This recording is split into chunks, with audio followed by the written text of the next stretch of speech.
Estudo Bíblico 16.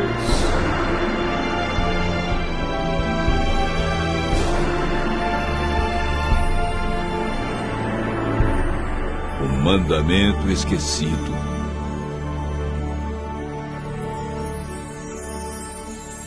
Alguns cristãos guardam o sábado como dia santo de culto e repouso. Outros guardam o domingo. Há quem santifica a sexta-feira e outros dias da semana. Em todos os casos, há pessoas sinceras que seguem o que lhes foi ensinado, sem nunca ter examinado o que Deus diz a respeito. É verdade que há também os que preferem esquecer justamente o que Ele mandou lembrar. A Bíblia, que é a palavra de Deus escrita, é a única autoridade máxima para responder à pergunta: que dia devemos observar como santo?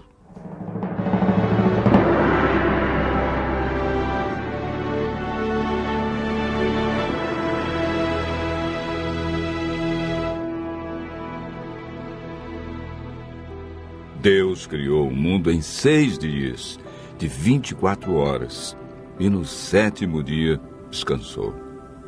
Em cada dia executou uma parte de sua criação. Entre os dias que marcaram a semana da criação, existe um que foi separado por Deus para estarmos mais próximos dele.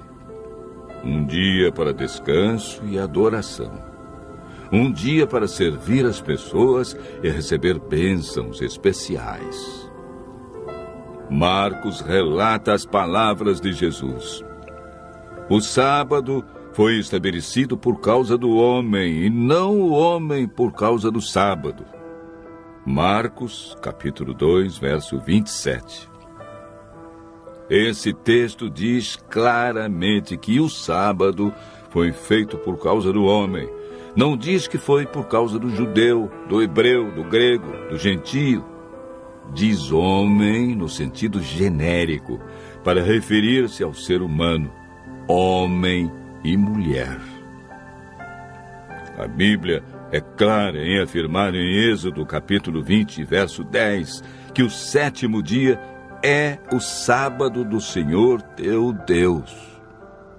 Vejamos agora a origem do sábado na Bíblia e a sua observância na história bíblica. Gênesis capítulo 2, versos 1 a 3. Assim, pois, foram acabados os céus e a terra, e todo o seu exército. E havendo Deus terminado no dia 7º a sua obra que fizera, descansou neste dia de toda a sua obra que tinha feito, e abençoou Deus o dia 7º, e o santificou, porque nele descansou de toda a obra que como Criador fizera. O sábado é o memorial da criação e foi instituído por Deus antes da entrada do pecado. Adão e Eva foram fiéis observadores do sábado.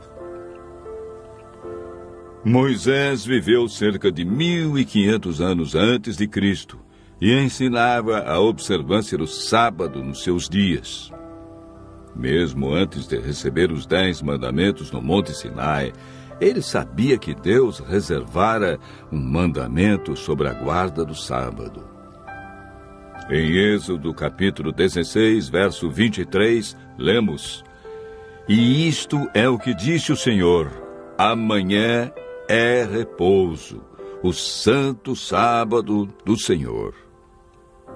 E quando alguns desobedeceram, foram repreendidos por Deus com as seguintes palavras: Até quando recusareis guardar os meus mandamentos?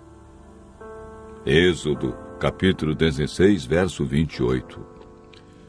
O profeta Isaías, que viveu cerca de 700 anos antes de Cristo, afirmou e declarou sobre o dia de adoração: Se desviares o pé de profanar o sábado e de cuidar dos teus próprios interesses no meu santo dia, se chamares ao sábado deleitoso e santo dia do Senhor, digno de honra, e o honrares, não seguindo os teus caminhos, não pretendendo fazer a tua própria vontade, nem falando palavras vãs.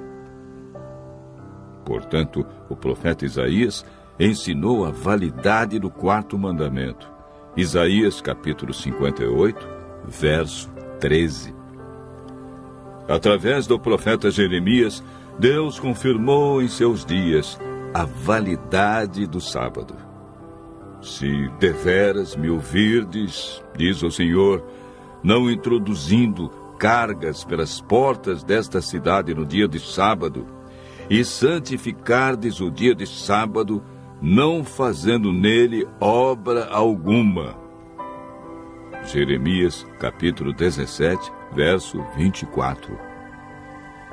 Ezequiel apresenta o sábado como sinal do Deus verdadeiro.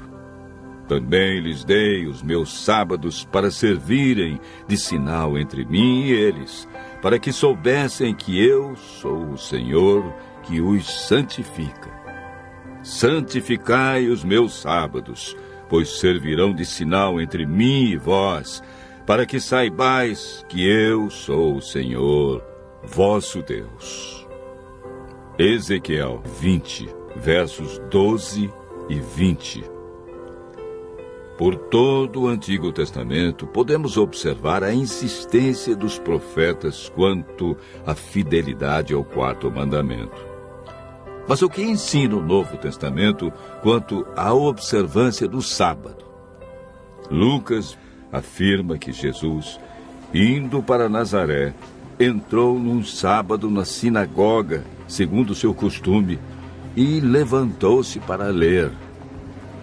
Ele também registra a experiência das mulheres que seguiam a Jesus. Era o dia da preparação e começava o sábado. As mulheres que tinham vindo da Galiléia com Jesus viram o túmulo e como o corpo fora ali depositado. E no sábado descansaram, segundo o mandamento.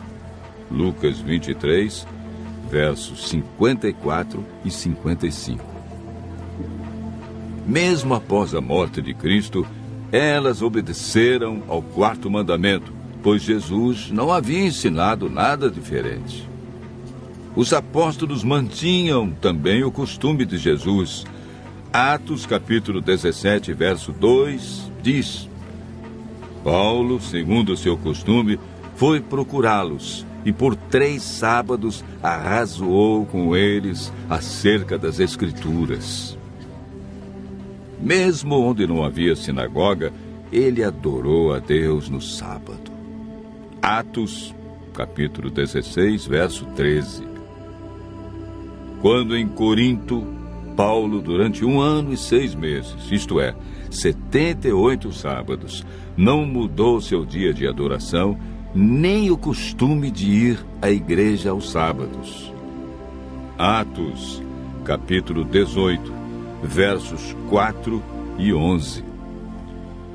Em toda a Bíblia podemos ver a insistência dos profetas, de Jesus e dos apóstolos a respeito do quarto mandamento. Ao povo de Deus cabia a responsabilidade de ensinar entre as nações o sábado como o verdadeiro dia de adoração, uma das exigências de Deus expressa nos 10 mandamentos. Após a volta de Jesus e 1 milênio, iremos morar na nova terra, desfrutando das bênçãos do dia de sábado por toda a eternidade. Jesus afirmou em João, capítulo 14, verso 15, Se me amais, guardareis os meus mandamentos. Tiago diz no capítulo 2, verso 10, Pois qualquer que guarda toda a lei, mas tropeça em um só ponto, se torna culpado de todos. Continue ouvindo a voz de Deus, usufruindo das bênçãos da criação e praticando a esse mandamento por amor a Jesus.